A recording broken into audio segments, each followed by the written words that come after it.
The stagecoach lurched to a halt in front of the weathered building with a hand-painted sign that read, Telluride General Store. And Jessica Harper pressed her gloved hand against the window, wondering if this mistake would be her last. The year was 1882, and the Colorado mountain town sprawled before her in a mixture of promise and decay. Buildings lined the muddy Main Street, some freshly painted and others sagging under the weight of harsh winters.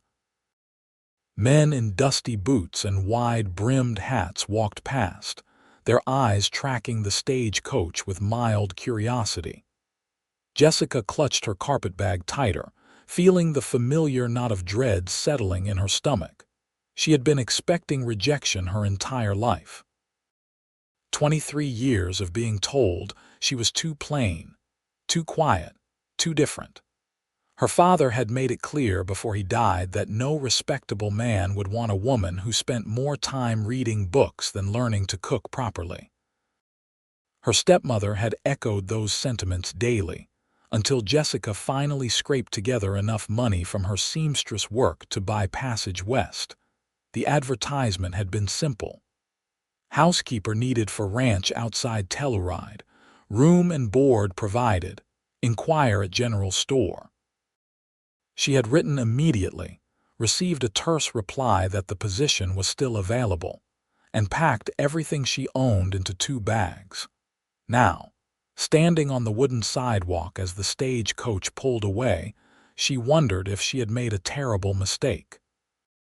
The mountain air was thinner here, making her slightly dizzy. The peaks surrounding the valley still held patches of snow despite it being late May, and the breeze carried the scent of pine and something else she could not quite identify.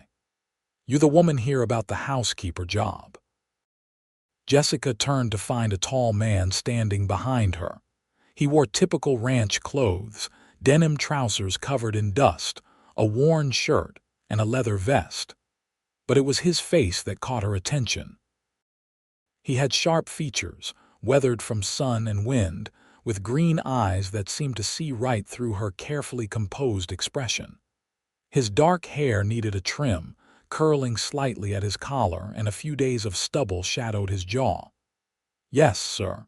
I am Jessica Harper." She kept her voice steady, though her heart hammered. "I was told to inquire at the store." "No need. I am Xavier Cross. I own the Rocking Sea Ranch about 6 miles north of town." He glanced at her bags. "That all you brought?" "Yes, sir. I do not need much." Xavier studied her for a long moment, and Jessica braced herself. This was usually when men found some excuse to send her away. Too thin, too plain, eyes an odd shade of gray, hair that would not hold a curl. She had heard every criticism. "Can you cook?"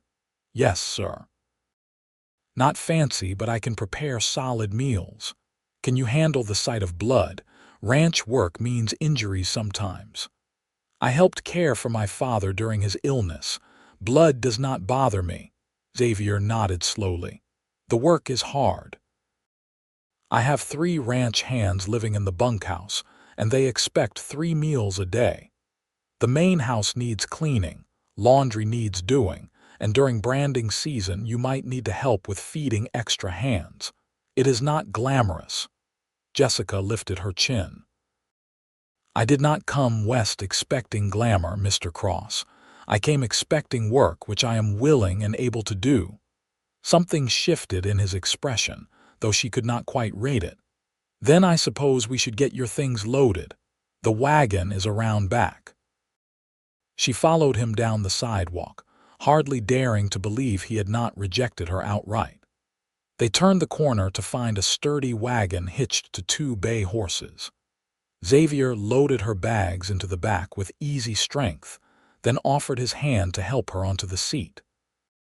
His grip was warm and calloused, and Jessica felt a strange flutter in her chest that she firmly suppressed.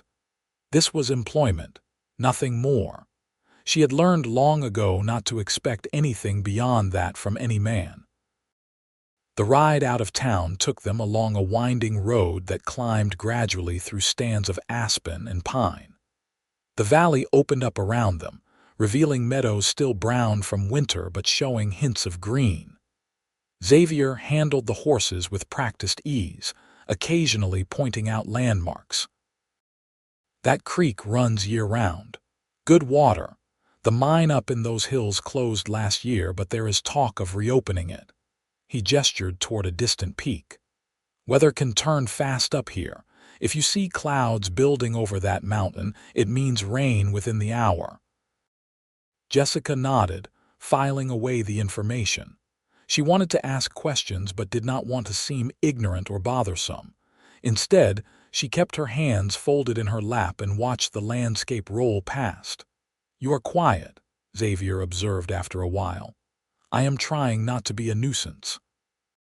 He turned to look at her, eyebrows raised. Asking questions is not being a nuisance. If you do not know something about the ranch or the area, better to ask than to make mistakes. In my experience, men prefer women who speak less. Then you have been around the wrong men.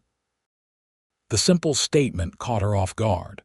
She glanced at him, but his attention had returned to the road. The wagon rattled over a rough patch, and she gripped the edge of the seat to steady herself. They crested a rise, and the ranch spread out before them. A two-story house painted white with green trim stood at the center, surrounded by corrals, a large barn, and several outbuildings. Cattle dotted the pastures, and she could see horses in one of the corrals. It was more substantial than she had imagined, speaking of years of hard work and careful management. "It is beautiful," she said without thinking. Xavier pulled the wagon to a stop in front of the house. "It is home. My father started it 20 years ago, and I have been building it up since he passed 5 years back."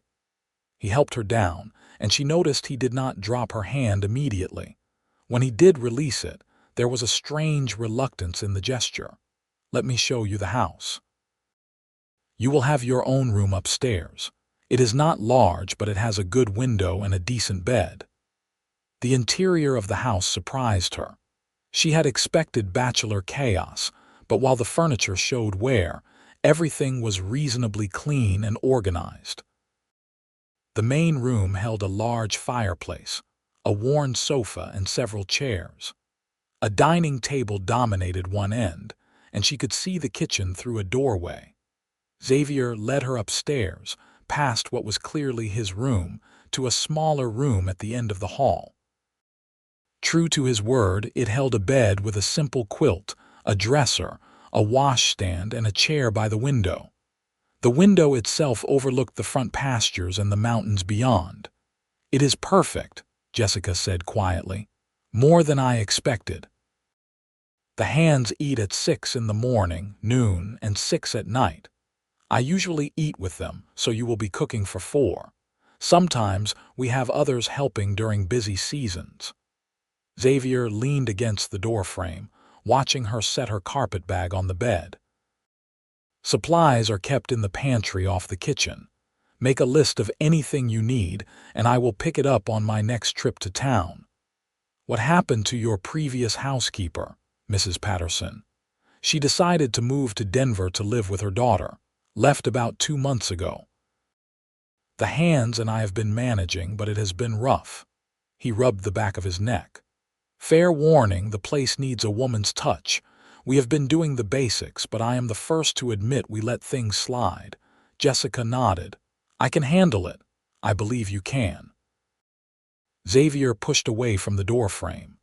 "Get settled. Dinner is not for a few hours yet, so take your time. The hands will want to meet you, but I will make sure they mind their manners." After he left, Jessica sat on the edge of the bed and allowed herself a moment of pure relief. She had a job. A room. A chance to start over in a place where no one knew her history or her family's shame. Her stepmother's voice echoed in her memory, listing all the ways Jessica would fail, all the reasons no one would ever truly want her around. She pushed the thoughts aside and began unpacking her meager belongings.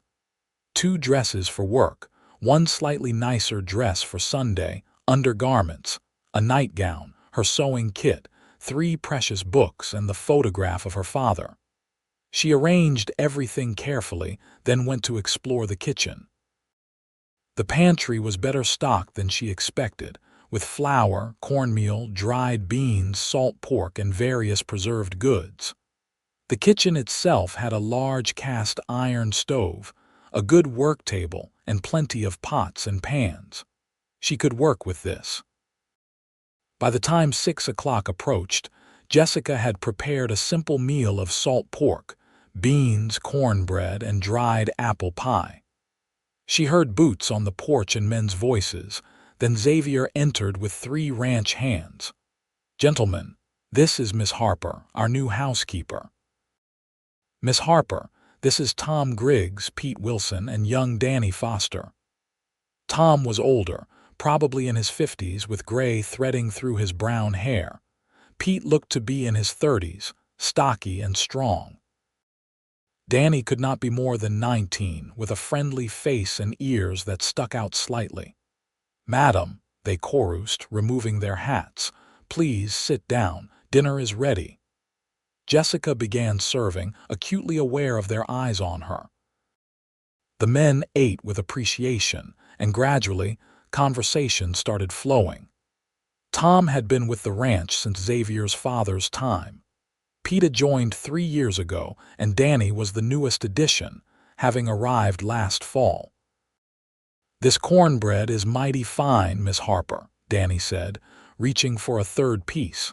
"Thank you, Mr. Foster." "Just Danny is fine, madam." Xavier watched the interaction with an expression Jessica could not quite read. When the meal ended, the hands thanked her and headed back to the bunkhouse, leaving her to clean up. She had expected Xavier to leave as well, but he remained, pouring himself coffee. "They liked you," he said simply. "I only made dinner." "You made them feel welcome in what is technically their home too." Mrs. Patterson was kind but formal. "You have an easier way about you." Jessica scrubbed at a pot, not sure how to respond. Compliments made her uncomfortable. They usually preceded requests or expectations she could not meet. "Miss Harper." She turned to find Xavier standing closer than she had realized. He was tall enough that she had to tilt her head to meet his eyes. "I want you to understand something. This is your home now too, not just a job. You eat what we eat, use what you need, and if any of the hands give you trouble, you tell me immediately." His voice was serious, almost intense. "You are not a servant here. You are part of this ranch." Jessica struggled for words. "I appreciate that, Mr. Cross, but I am here to work." "And you will work hard, but you will also be treated with respect." He paused. "I get the feeling you have not experienced much of that." She turned back to the dishes, blinking against unexpected tears. "My past is not relevant. Maybe not, but your future is. And that future is here for as long as you want it to be." After Xavier left, Jessica finished cleaning in a daze. His words kept echoing in her mind, sounding too good to be true. She had learned to expect rejection, criticism, and disappointment. Acceptance felt foreign, almost dangerous. If she allowed herself to believe in it, the eventual rejection would hurt that much more. The next morning arrived cold and clear. Jessica woke before dawn, dressed quickly, and went downstairs to start breakfast. By the time the hands arrived, she had coffee brewing, bacon frying, and biscuits in the oven. Xavier arrived last, his hair damp as if he had just washed up. He accepted his coffee with a quiet thank you, and Jessica noticed his fingers were scraped raw. "What happened to your hands?" He glanced down as if surprised. "Fixing fence line yesterday. The wire fought back." Without thinking, Jessica crossed to the pantry and retrieved the tin of salve she had noticed the day before. She returned to the table and held out her hand. "Let me see." Xavier hesitated, then extended his hands. The scrapes were not deep but looked painful. Jessica worked the salve into the wounds gently, aware of how rough his palms were from years of hard work. She was also aware of the sudden silence from the other men at the table. "You should wear gloves," she said quietly. "Usually do. These came off during the work." She finished and stepped back, suddenly embarrassed. "Sorry, I should not have presumed. You helped. Nothing wrong with that." Xavier flexed his fingers. "Thank you." The days began to establish a rhythm. Jessica rose early, prepared meals, cleaned the house, did laundry, and slowly began learning the patterns of ranch life. The work was hard but satisfying in a way her previous life never had been. She fell into bed exhausted each night but woke feeling purposeful. Xavier proved to be a fair but demanding employer. He expected the work done well but never criticized harshly. When she accidentally burned a batch of biscuits her second week, he simply said, "Even the best cooks have off days. Tomorrow will be better." She found herself watching him more than was probably appropriate. The way he moved with easy confidence, the gentle way he handled the horses, the respect he showed his men. He often worked alongside them, never asking them to do anything he would not do himself. One afternoon, Jessica carried water out to where the men were working on a new corral. The day had turned hot, unusual for early June in the mountains, and she knew they would be thirsty. As she approached, she saw Xavier wrestling with a stubborn post, muscles straining under his shirt. "Need help?" Tom called. "Got it," Xavier grunted, finally driving the post deep enough. He straightened, wiping sweat from his forehead, and turned to find Jessica holding out a dipper of water. "You did not have to come all the way out here," he said, but he drank deeply. "You were working hard. I thought you might be thirsty, always thinking of others." He handed back the dipper, his fingers brushing hers. "Do you ever think of yourself?" "I do not need much." "That is not what I asked." Jessica looked away, uncomfortable with his scrutiny. "I should get back to the house. I have bread rising." She turned to go, but Xavier's voice stopped her. "Jessica." It was the first time he had used her given name. She looked back. "You are allowed to want things, to need things. Just because you can survive with little does not mean you should have to." The words lodged somewhere in her chest, and she nodded mutely before hurrying back to the house. Once inside, she leaned against the kitchen wall, trying to calm her racing heart. This was dangerous. She was developing feelings for her employer, feelings that could only lead to heartbreak. Men like Xavier Cross did not fall for women like her. They married beautiful, accomplished women who brought dowries and social connections.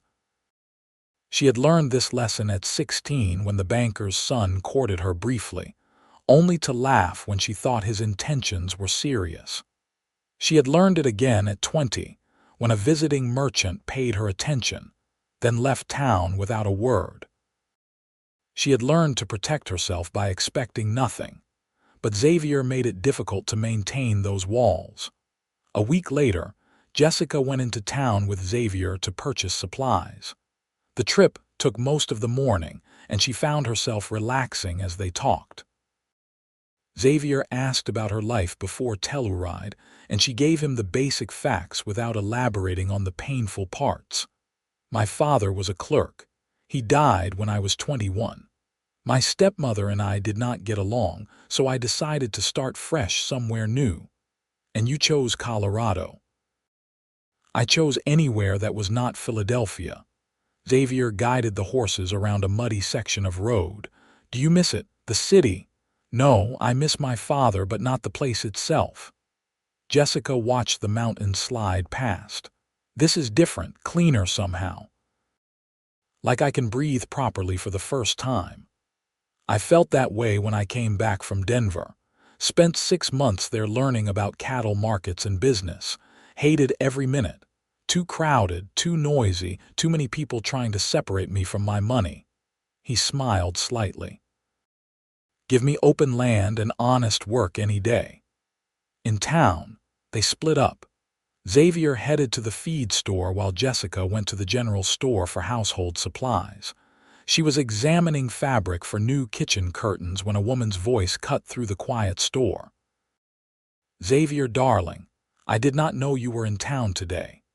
Jessica turned to see a beautiful blonde woman in an expensive dress approaching Xavier, who had just entered the store. The woman touched his arm with possessive familiarity, smiling up at him with practiced charm. "Amelia." Xavier's voice was polite but cool. "I am just picking up supplies. You really should come to dinner at the house soon. Father was just saying how we never see you anymore." Amelia's blue eyes drifted to Jessica, and her smile became sharper. "Is this your new housekeeper?" "The one everyone is talking about. This is Miss Harper. Miss Harper, this is Amelia Turner. Her father owns the bank." "How quaint." Amelia's gaze swept over Jessica's plain dress and work-worn hands. "It must be so difficult finding good help these days." "I hope this one lasts longer than the previous girl." "Mrs. Patterson left to be with family," Xavier said firmly, "and Miss Harper is doing an excellent job. I am sure she is." Amelia's tone suggested the opposite. "Well, I must finish my shopping. Do think about that dinner invitation, Xavier." "Mother is quite insistent." After she left, Jessica returned her attention to the fabric, willing her hands not to shake. So that was the kind of woman Xavier belonged with. Beautiful, refined, wealthy. Everything Jessica was not. "Do not pay attention to Amelia," Xavier said quietly, appearing at her side. "She has ideas that I have never encouraged." "It is none of my business, Mr. Cross." "Xavier, I told you to call me Xavier. It would not be appropriate." "Why not?" "You call Tom and Pete and Danny by their first names." "Because they do not make my heart race," Jessica thought. "Because they do not make me wish for impossible things. I work for you. It is different." Xavier was quiet for a moment. "Is it? Because I thought maybe we were becoming friends." Friends? The word hurt more than it should have. Jessica picked up the blue fabric she had been considering. "This should make nice curtains for the kitchen." Xavier let the subject drop, but the easy atmosphere from the ride into town had evaporated. They completed their shopping in relative silence and loaded the wagon. On the ride back, Jessica stared at the passing scenery and tried not to think about Amelia Turner's beautiful face or possessive touch. She was expecting rejection again. It was only a matter of time. That night, after dinner was cleared and the hands had gone to the bunkhouse, Jessica sat in her room and tried to read. The words blurred on the page, her mind replaying the encounter with Amelia over and over. She heard Xavier moving around downstairs, then his boots on the stairs. She expected him to go to his room, but instead he knocked on her door. "Jessica, can we talk?" She opened the door, keeping her expression neutral. "Of course. Is something wrong?" "That depends." Xavier leaned against the doorframe, looking frustrated. "Why have you been avoiding me since we got back from town?" "I have not been avoiding you. I served dinner, cleaned up, and came upstairs to read." "You barely spoke to me. You would not meet my eyes. And when I asked if you wanted coffee, you practically ran away." Jessica gripped the edge of the door. "I was tired. It was a long day." "It was Amelia, was it not? Something she said made you pull away." "She said nothing that was not true. She is the kind of woman who belongs with someone like you." Xavier straightened, his eyes flashing. "Someone like me? What does that mean?" "You own a successful ranch. You are respected in town. You should be courting someone from a good family, not—" She trailed off. "Not what? Not talking to my housekeeper." His voice rose slightly. "Do you really think I care about any of that? You should. People talk." "That woman at the store looked at me like I was dirt on her shoe, and she was right to do so. I am nobody from nowhere, and you are kind to me because that is who you are. But that does not change the facts." "The facts," Xavier repeated slowly. "The facts are that you are the most capable, kind, genuine person I have met in years. The facts are that I look forward to meals because it means I get to talk to you. The facts are that this house felt like a building I slept in until you arrived, and now it feels like a home." He took a step closer. "Those are the facts that matter to me." Jessica felt tears burning behind her eyes. "You do not understand. I have been here before. Men are kind and then they realize I am not worth the trouble.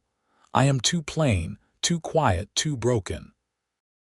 I cannot survive that again, not from you." "Broken?" Xavier's voice softened. "Jessica, you are not broken. You have been hurt. That is not the same thing. It feels the same. Then maybe it is time you let someone show you different." He reached out slowly, giving her time to pull away. When she did not, he cupped her face gently, his calloused thumb brushing away a tear that had escaped. "I am going to say something, and I need you to really hear it," he said quietly. "You will never face rejection from me. Not now, not ever. Acceptance is all you will ever know here. Do you understand?" Jessica stared at him, hardly daring to breathe. "Xavier, I am not good with fancy words. I am just a rancher who works too hard and probably smells like horses more often than not. But I know what I feel. I know that you make me want to be better.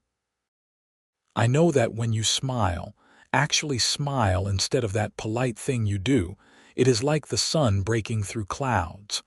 I know that I am falling in love with you, and that scares me because I think you are going to run."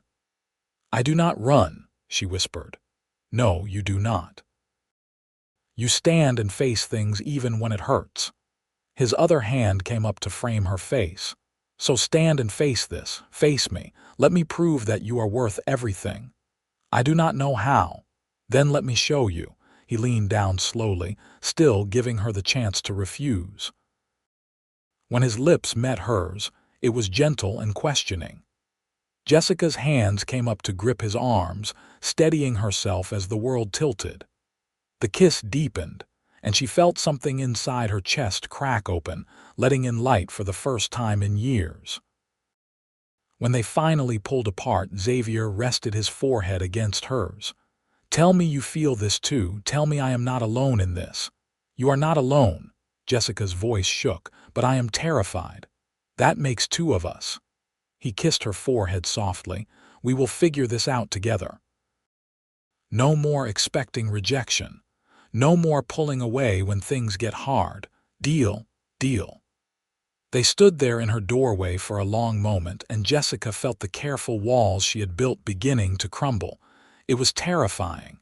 It was liberating. It was everything she had never let herself hope for. Over the next weeks, their relationship deepened in quiet ways. Xavier found excuses to spend time with her, helping wash dishes after dinner or sitting with her on the porch in the evenings. The hands noticed but said nothing, though Danny grinned whenever he caught them standing close together. Jessica discovered that Xavier loved to read but rarely made time for it. She loaned him one of her precious books, and they discussed it over coffee. He was surprisingly thoughtful in his observations, seeing layers in the story that she had missed. "You are smarter than you pretend to be," she said one evening. "Never said I was not smart, just said I prefer ranching to business." He turned a page. "My father wanted me to go to university back east, but I could not imagine spending 4 years in classrooms when there was work to be done here. Do you regret it?" "Not even a little." He looked up from the book. "Do you regret coming west?" "Not anymore." The smile he gave her made her heart stutter, but peace never lasted long in the west. In late June, a drought began settling over the valley. The creek that ran through Xavier's property dropped lower each day, and the grass turned brown earlier than usual.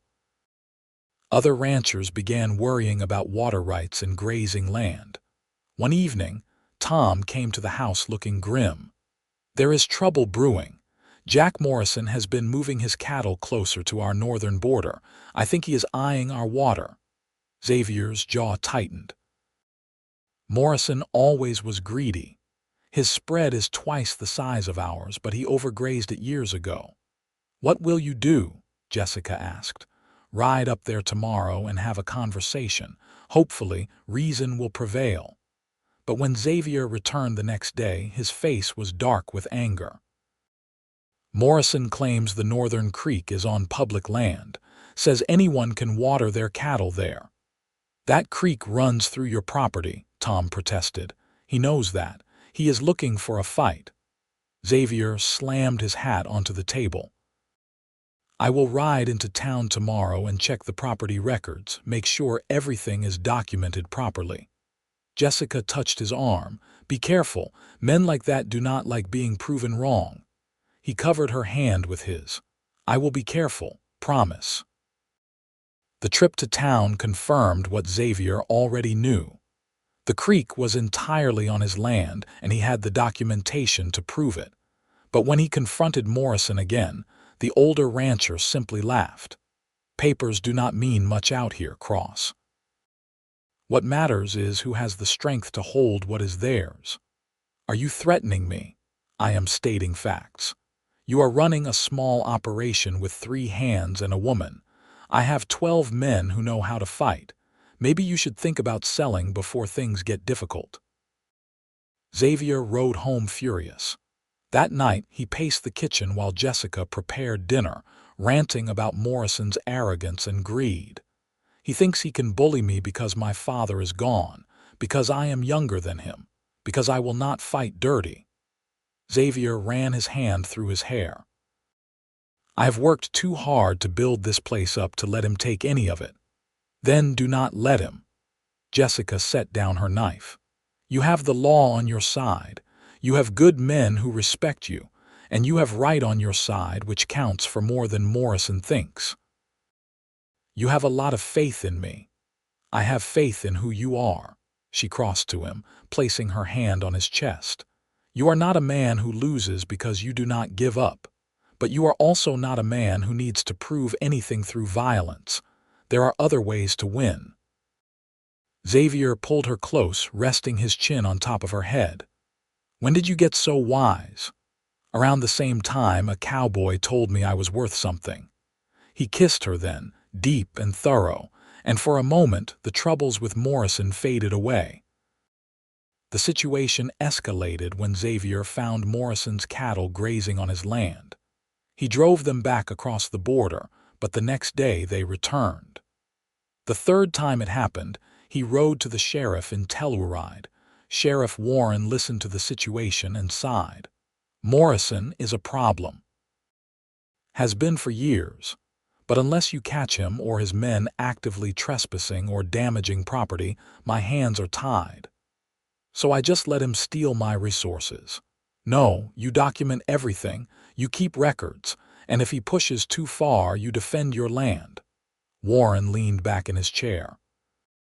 "I am not saying start a range war, Cross, but you have the right to protect what is yours." Xavier returned home frustrated with the law's limitations.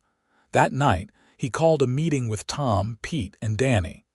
Things might get rough over the next weeks.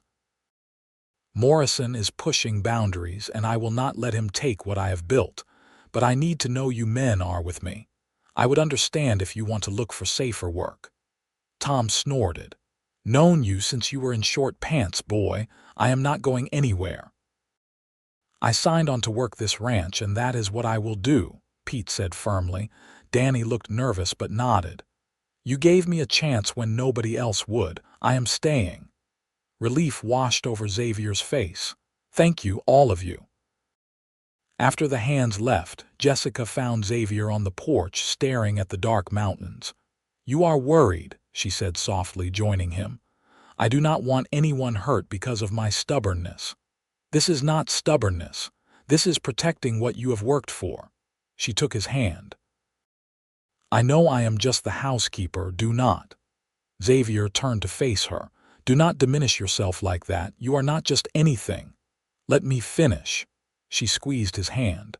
"What I was going to say is that even though I am not a rancher or a fighter, I am with you too, whatever happens." Xavier pulled her into his arms. "I do not deserve you. That is my line." She tilted her face up. But I am starting to think maybe we both deserve happiness. You are definitely getting wise." They kissed under the stars, and Jessica felt the last of her protective walls crumble completely. She was all in now, whatever that meant. The thought still scared her, but Xavier's solid presence made it feel possible. The next morning, they woke to find that someone had cut the fences on the northern border. Xavier's cattle had wandered, mixing with Morrison's herd. It took all day to sort them out, and Xavier rode to Morrison's ranch directly afterward. Jessica paced the kitchen, worried. When Xavier finally returned after dark, he was unharmed but looked exhausted. Morrison denied knowing anything about the fence. Said maybe I should hire better hands who maintain things properly. Xavier accepted the coffee Jessica poured. "I kept my temper barely, but this cannot continue." "What will you do?" "Set guards at night, watch the northern border, hope Morrison gets tired of playing games." He rubbed his face. "I hate this. I became a rancher to work with the land and animals, not to fight with neighbors." Jessica sat beside him, taking his hand. "You will find a way through this. You always do. Your faith in me is remarkable. It is earned." Over the next week, the ranch settled into a tense routine. Tom, Pete, and Danny took turns watching the northern border at night. Nothing else was sabotaged, but Morrison's cattle kept appearing on Xavier's land. Each time they had to be driven back, wasting time and energy. Then one afternoon, Jessica went to the root cellar to get vegetables and found water seeping in through cracks in the foundation. She ran to find Xavier, who took one look and cursed. "Someone damaged the irrigation channel that runs behind here. The water is overflowing and undermining the foundation." He immediately began organizing repairs, but the damage was significant. That night, Xavier looked defeated. "It will take days to fix properly, days we do not have with all the other work that needs doing." "Then we help," Jessica said firmly. "I can haul stones, Danny can dig, we all pitch in. You should not have to do that kind of labor. We are all part of this ranch, remember? You said that my first day here." She met his eyes. "Let us act like it," so they did. For 3 days, everyone on the ranch worked on repairing the root cellar and irrigation channel. Jessica's hands blistered and her back ached, but she kept working alongside the men. Tom showed her how to mix mortar properly. Pete taught her the best way to lift heavy stones without injury. Danny joked to keep spirits up. Xavier worked like a man possessed, determined to fix the damage as quickly as possible. Late on the third night, with the repairs finally complete, he found Jessica sitting on the porch steps, barely able to move. "You should be in bed," he said gently, sitting beside her, too tired to climb the stairs. He put his arm around her shoulders and she leaned against him gratefully. "Thank you," he said quietly, "for everything. You did not have to work like that." "Yes, I did. This is my home too. When this is over, when Morrison backs off or gets bored, I want to talk to you about something." Jessica's heart jumped. "About what?" "About making this permanent. About you staying not as a housekeeper but as—" He trailed off. "I am getting ahead of myself. First, we need to deal with Morrison." "Xavier." Jessica straightened to look at him. "Are you saying what I think you are saying?" "I am saying that I love you, that I want a future with you, that I know it is fast and probably crazy, but when something is right, it is right." He cupped her face. "I am saying that I want you to be my wife if you will have me." Jessica felt tears spilling over. "I spent my whole life expecting rejection, being told I was not good enough, and now you are sitting here, covered in mud and exhausted, telling me you want to marry me. Is that a yes?" "It is a yes." She kissed him fiercely. "Yes, yes, yes." Xavier laughed and pulled her into his lap, kissing her properly. When they finally broke apart, both were breathing hard. "I do not have a ring yet," he said. "I was planning to go into town. I do not need a ring, I just need you." "You will get both." He kissed her forehead.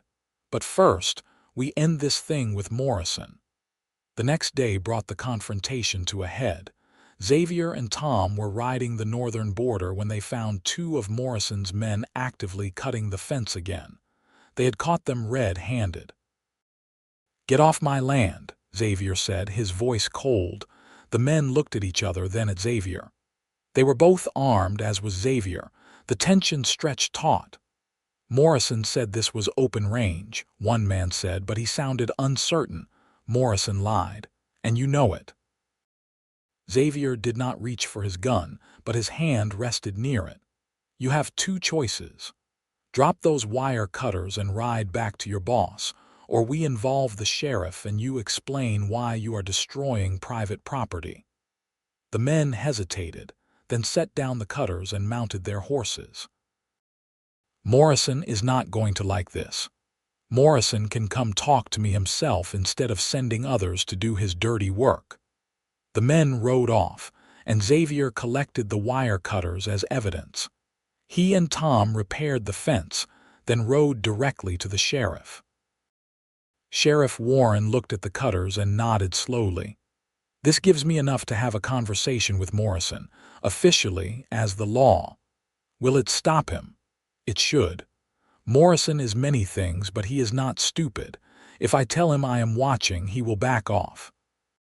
He does not want federal marshals sniffing around his operation." Warren stood. "I will ride out there today." True to his word, the sheriff confronted Morrison with the evidence and made it clear that continued harassment would result in serious legal consequences. Morrison, faced with actual accountability, backed down. "This is not over," he told Xavier when he saw him in town a week later. "Yes, it is," Xavier replied calmly. "You lost. Accept it and move on." Morrison glowered but said nothing more. Over the next weeks, his cattle stopped appearing on Xavier's land, and the sabotage ceased. The range war had ended before it truly began, resolved by persistence and law rather than violence. With that crisis past, Xavier turned his attention to Jessica. He took her into town on a Saturday, ostensibly for supplies but really to visit the jeweler. The selection was limited, but they found a simple gold band with a small ruby. "My mother's favorite color was red," Xavier explained. "I like the idea of carrying that forward. It is perfect." Jessica watched him slide it onto her finger, marveling at how something so small could represent something so huge. They set the wedding for late August, giving Jessica time to prepare and allowing the ranch work to slow to a manageable pace. She sewed a new dress in pale blue, the nicest thing she had ever owned. Xavier bought a new suit, and Danny joked that he barely recognized his boss all cleaned up. The ceremony took place in the small church in Telluride, with Tom, Pete, and Danny standing witness. Sheriff Warren and his wife attended, along with a few other townspeople Xavier knew.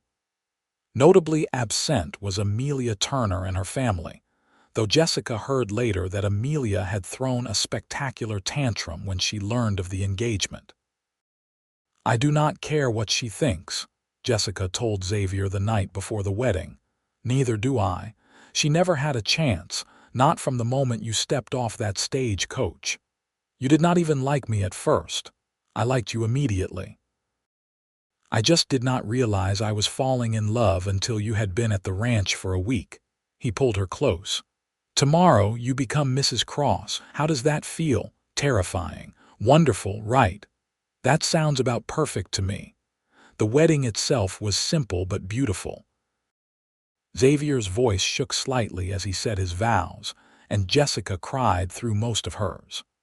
When the minister pronounced them husband and wife, Xavier kissed her like they were the only two people in the world. The celebration afterward at the ranch was lively. Tom produced a fiddle that no one knew he could play, and they danced in the yard until the sun set. Jessica had never felt so happy, so completely accepted and loved. That night, in the room that was now theirs, Xavier undressed her slowly, kissing every inch of skin revealed. "You are so beautiful," he murmured against her shoulder. "I am not, but thank you for saying so." He pulled back to look at her seriously. "You are, not in the flashy way some women are, but in a real way, a lasting way, and I am going to spend the rest of our lives making sure you believe it." Their lovemaking was tender and passionate, and afterward, Jessica lay in Xavier's arms feeling more cherished than she ever had. This man who had promised her acceptance had given her everything. Life settled into a new normal. Jessica still cooked and managed the household, but now she also had a voice in ranch decisions. Xavier consulted her about purchases and planning, valuing her practical mind and different perspective. As fall arrived, bringing the first snows to the high peaks, they discovered Jessica was pregnant. Xavier reacted with joy and immediate worry. "You should not be working so hard. We need to hire someone to help with the housework." "I am pregnant, not dying. Women have been having babies while working for thousands of years. Not my wife. Not my baby." They compromised, hiring a young woman from town to help with laundry and heavy cleaning. Jessica appreciated the assistance more than she admitted, especially as the pregnancy progressed, and she tired more easily. Winter came hard that year, with heavy snows isolating the ranch for days at a time.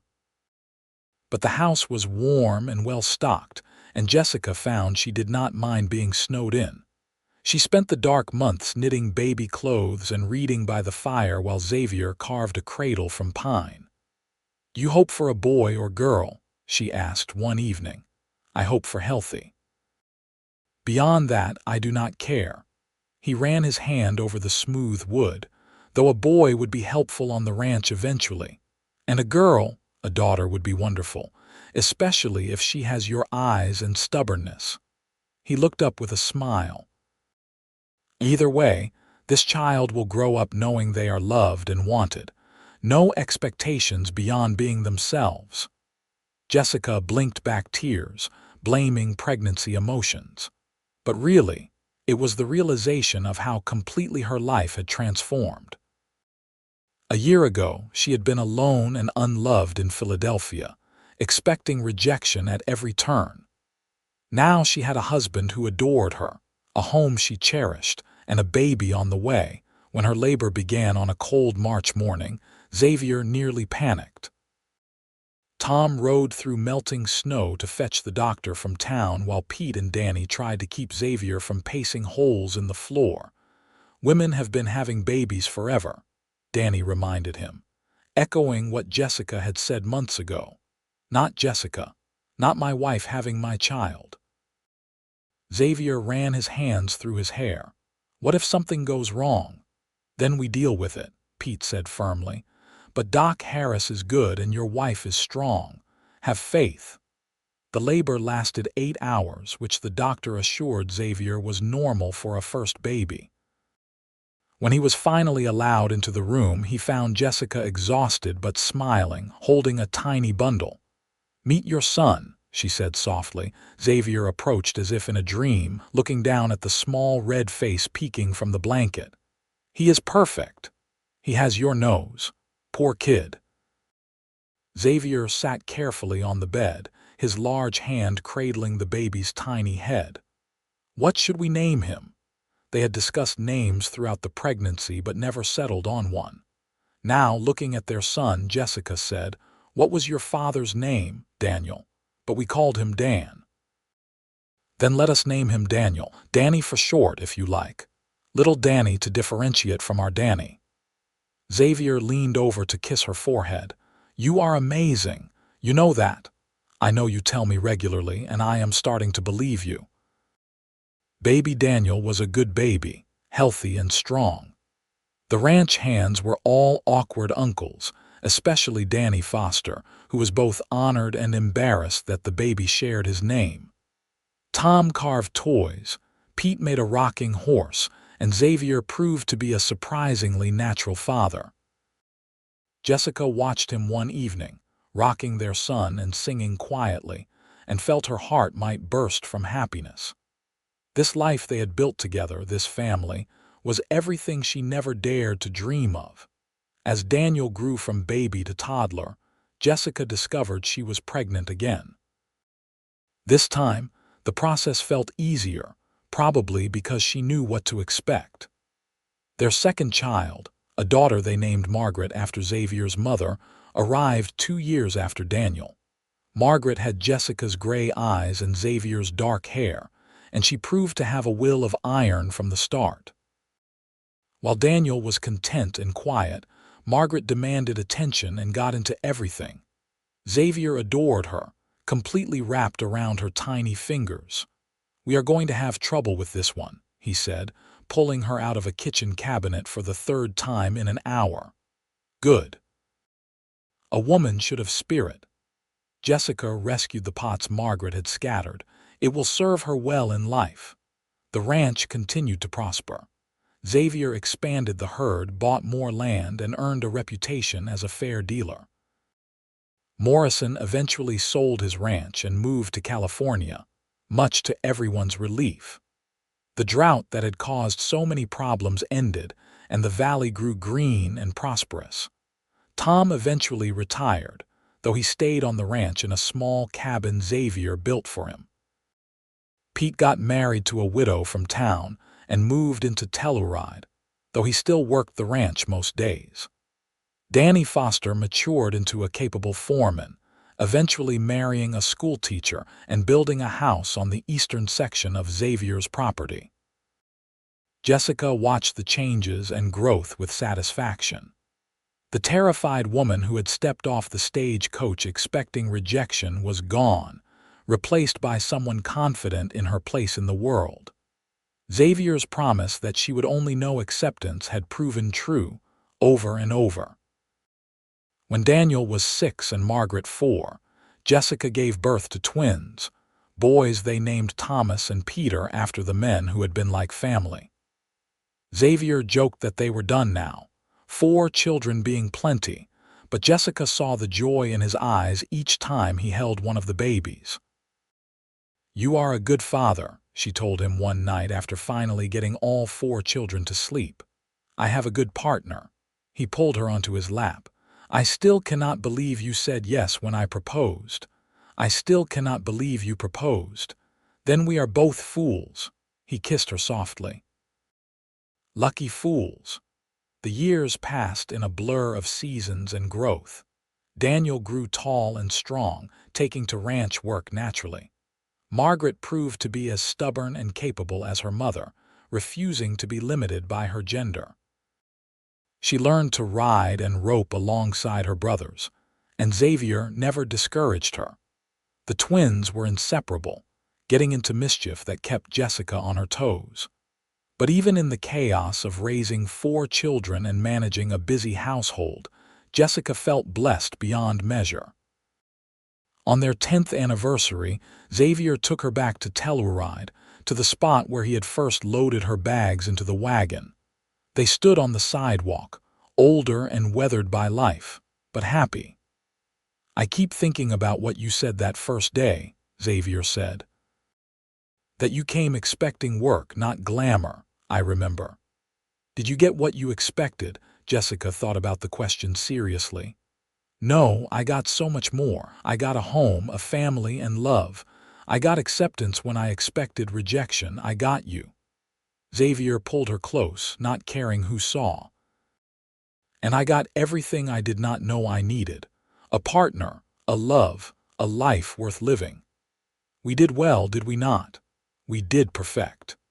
They kissed there on the sidewalk, the same sidewalk where their story began, and Jessica felt the journey from then to now like a tangible thing.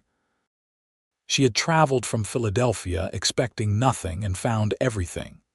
Years later, when their children were grown and starting families of their own, Jessica and Xavier sat on their porch watching the sunset. Daniel had taken over most of the ranch operations, showing the same dedication his father had. Margaret had married a lawyer from Denver and split her time between the city and the ranch, unable to stay away from the land she loved. The twins worked the ranch together, still inseparable. "Do you have any regrets?" Xavier asked, his hand clasping hers. Jessica looked at their joined hands, both weathered with age and work. She thought about the scared young woman who stepped off the stagecoach, expecting rejection. She thought about the cowboy who had offered acceptance instead. "Not a single one. You. Only that I did not meet you sooner." He lifted her hand to kiss it. "But I suppose that means we would have missed out on all the stubborn growing we both needed to do. We did do some growing, and we are not done yet." Xavier smiled at her, the same smile that had made her heart flutter decades ago. "Still got plenty of years to keep figuring this out together. I will hold you to that." As the sun dipped behind the mountains, painting the sky in shades of orange and purple, Jessica leaned against her husband's shoulder and felt complete. The Wild West had given her everything she never dared to hope for. It had given her Xavier, who turned her expectations inside out and showed her that acceptance was not just possible but inevitable when you found the right person. The ranch that had been just a building when she arrived had become a legacy. The man who hired her as a housekeeper had become her partner in every sense. The life she had stumbled into, expecting so little, had given her everything. In the end, it was not about the dramatic moments or grand gestures. It was about the daily choice to show up, to love, to accept and be accepted. It was about finding home not in a place but in a person. And as the stars began appearing in the darkening sky, Jessica knew without doubt that she had found hers. The seasons continued their eternal dance over the ranch. Spring brought new calves and green meadows. Summer meant long days of work under the blazing sun. Fall arrived with golden aspens and preparation for winter, and winter itself wrapped the valley in white, a time for rest and renewal. Through it all, Jessica and Xavier faced each season together. They celebrated births and mourned deaths. They weathered droughts and harsh winters. They argued and made up, laughed and cried, lived fully in each moment given to them. Their grandchildren began arriving, filling the ranch with new life and noise.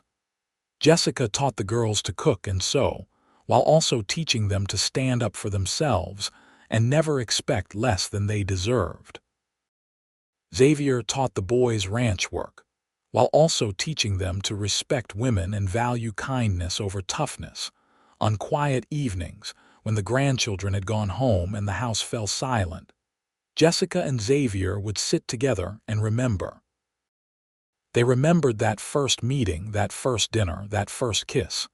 They remembered the struggles with Morrison, the building of their family, the countless small moments that made up a life. "You think we did right by them?" Xavier asked one evening, meaning their children and grandchildren. "I think we loved them. That is all anyone can really do." "Wise as always." Jessica laughed. "It took me long enough to get there. You had to knock down a lot of walls first. Best work I ever did." As they aged, their bodies slowed, but their commitment to each other never wavered. When Xavier's joints ached from years of hard work, Jessica would rub salve into them the same way she had that first week.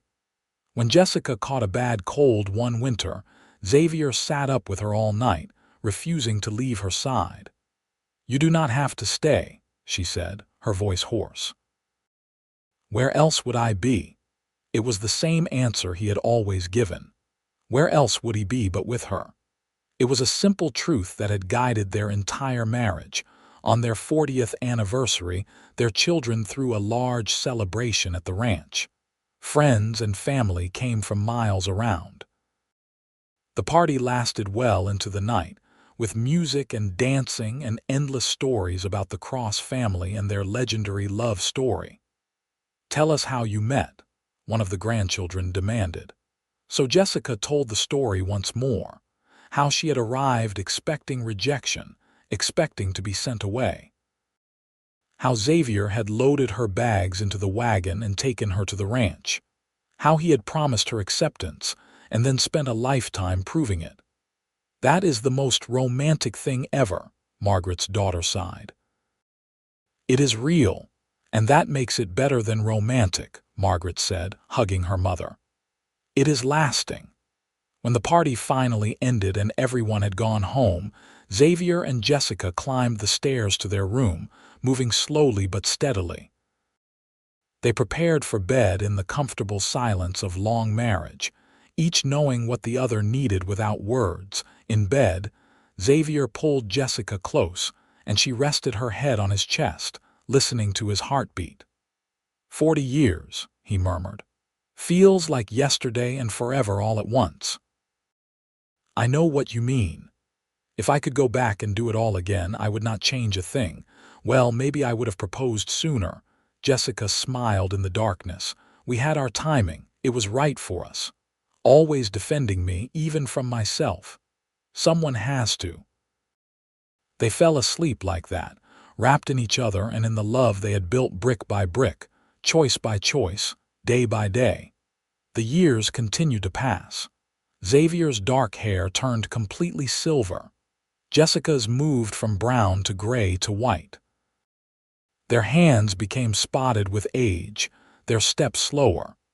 But their love remained constant, a foundation that never cracked. When Daniel's oldest son took over primary ranch operations, Xavier joked that he had been forcibly retired. But there was pride in his eyes as he watched the young man work, seeing the legacy continuing into another generation. Jessica spent more time with her grandchildren and great-grandchildren, telling stories and passing on family recipes. She taught them to sew and cook, but more importantly, she taught them to value themselves, to expect acceptance rather than rejection, to choose partners who lifted them up rather than tore them down. "Grandma, how do you know when it is real love?" a teenage granddaughter asked one day. Jessica thought carefully. "When someone's happiness becomes as important as your own, when you can be completely yourself, flaws and all, and feel cherished for it. When silence is as comfortable as conversation, when you would rather face hardship together than comfort apart." "That sounds hard to find." "It is, but worth waiting for." Jessica patted her hand. "Your grandfather and I both had to grow into being ready for each other. Do not rush it. The right person at the right time will come." On a crisp autumn morning, when Jessica was 70 and Xavier 72, they rode out to the northern border of the property. They moved slowly, their horses patient with their aged riders, but they made it to the spot where Xavier had once confronted Morrison's men cutting the fence. "Remember this place?" Xavier asked. "How could I forget? I thought there might be a range war. There almost was, but we found a better way." He dismounted carefully and helped Jessica down. They stood looking out over the valley, the leaves gold and orange around them. "I never thanked you properly," Xavier said quietly. "For what? For believing in me, for standing with me, for choosing this life even when it was hard." He turned to face her. "You could have left 100 times, gone back east, found an easier life, but you stayed. There is nowhere I would rather be." Jessica took his hands. "You gave me everything, Xavier. A home, a family. Most importantly, you taught me that I was worthy of love, that I did not have to expect rejection anymore. You were always worthy, I just helped you see it." They stood there in the autumn sunshine, two people who had built a life together through stubbornness, love, and unwavering commitment. The ranch spread below them, multiple generations now calling it home. The legacy they had created together would continue long after they were gone. "I love you," Jessica said. "I know I say it often, but I want to make sure you hear it. I hear it, and I love you too, always have, always will." They rode back to the house slowly, savoring the journey. That night, surrounded by family at the dinner table, Jessica looked around at the faces and felt overwhelming gratitude.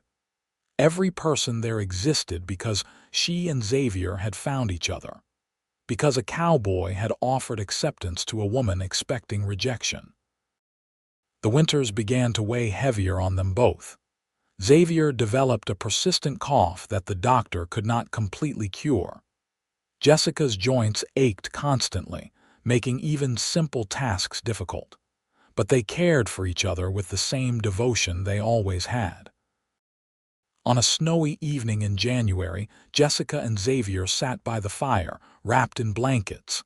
They had been married 47 years, a lifetime of love and partnership. "Getting cold out there," Xavier said, though they were both warm by the fire. "Always does in January. Remember our first January together?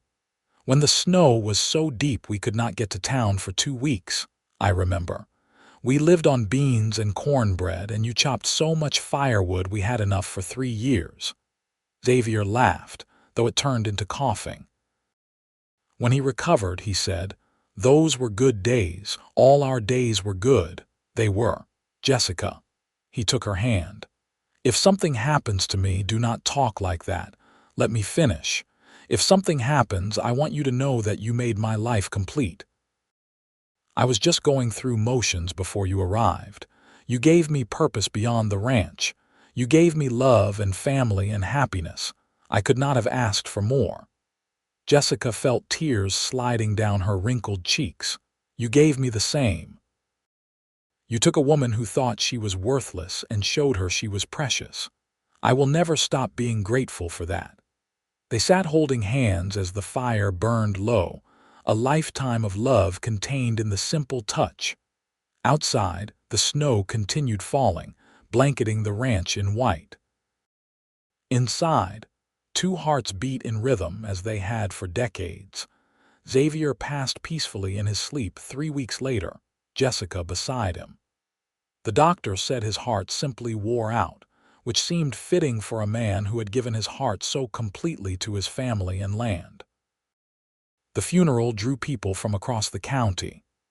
Xavier had been respected and loved, a man of integrity and kindness. His children and grandchildren spoke about his dedication, his fairness, his love for Jessica above all else.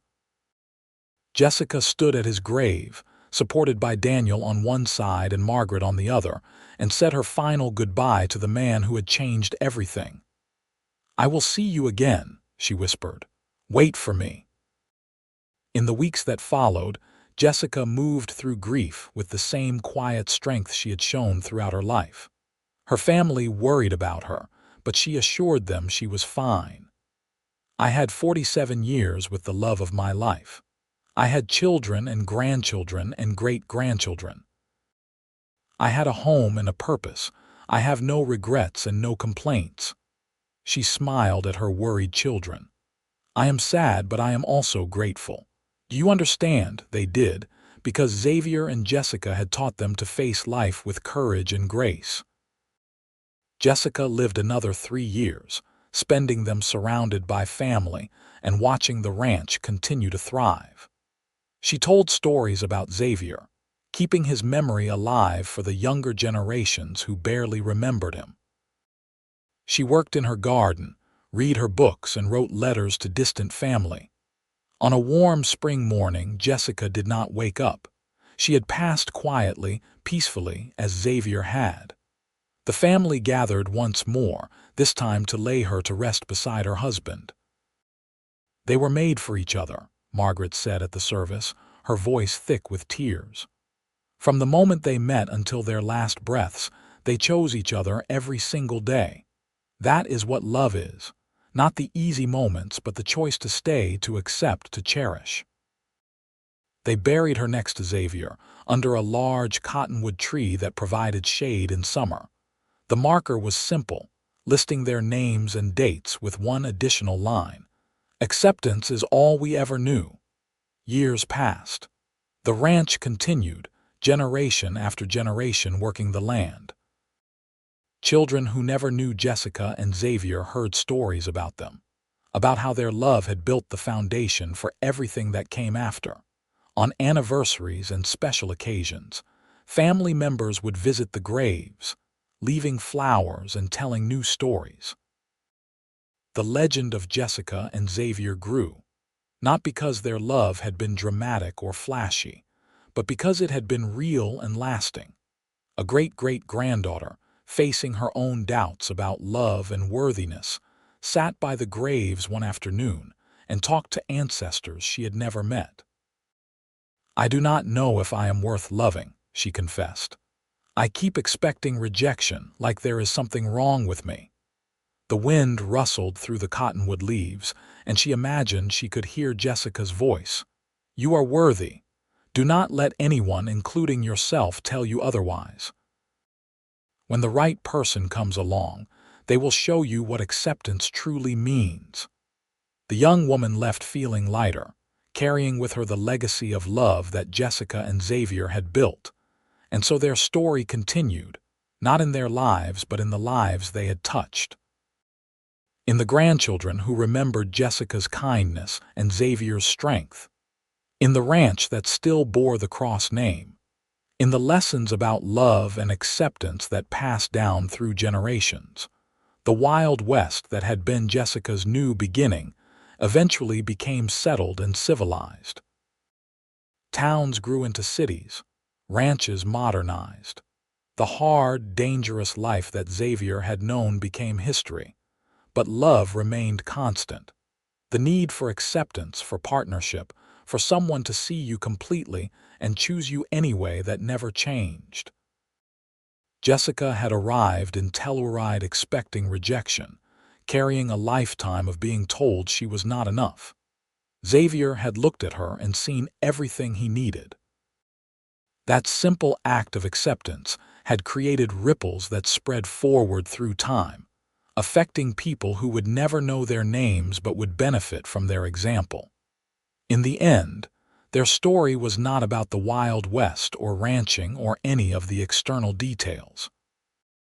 It was about two people who found each other at exactly the right moment, who chose love over fear, acceptance over rejection, partnership over solitude. It was about a woman who learned she was worthy and a man who helped her see it.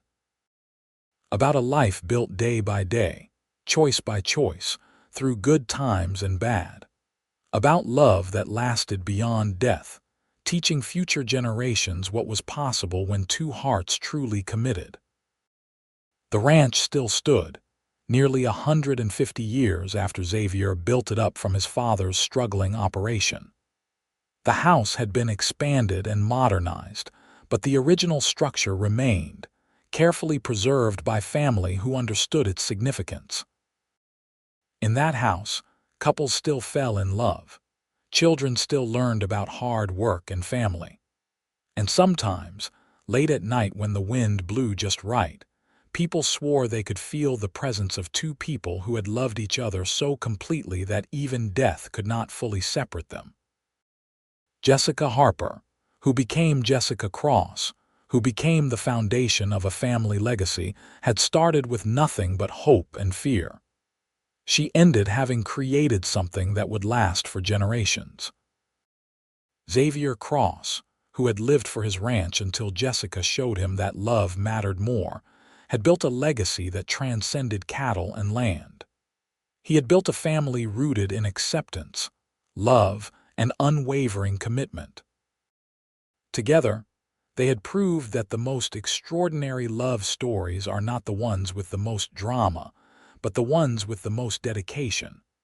Not the flashiest beginning, but the strongest foundation. Not the loudest declarations, but the quietest certainties. Their story ended as all stories must, with death and separation. But it also continued as the best stories do, in the lives touched and changed by their example. And somewhere, perhaps in whatever comes after, two souls found each other again. Jessica no longer expecting rejection. Xavier no longer needing to prove acceptance. Just two people together again, their love story complete and eternal. The Wild West that shaped them had long since disappeared into history books and legends. But the love they shared remained real, tangible, a testament to what was possible when two people truly committed to each other. In the end, that was their gift to the future. Not wealth or fame, but the simple truth that love, real love, could overcome anything. That acceptance was not just a word, but a way of life. That two imperfect people could create something perfect together. The woman had expected rejection again. The cowboy said acceptance was all she would ever know there. And for 47 years, across seasons and struggles, through joy and sorrow, he proved it every single day. That was their story. Not just a love story, but a story about the transformative power of being truly seen and chosen. About building a life together, brick by brick, choice by choice, kiss by kiss. And it was enough. More than enough. It was everything.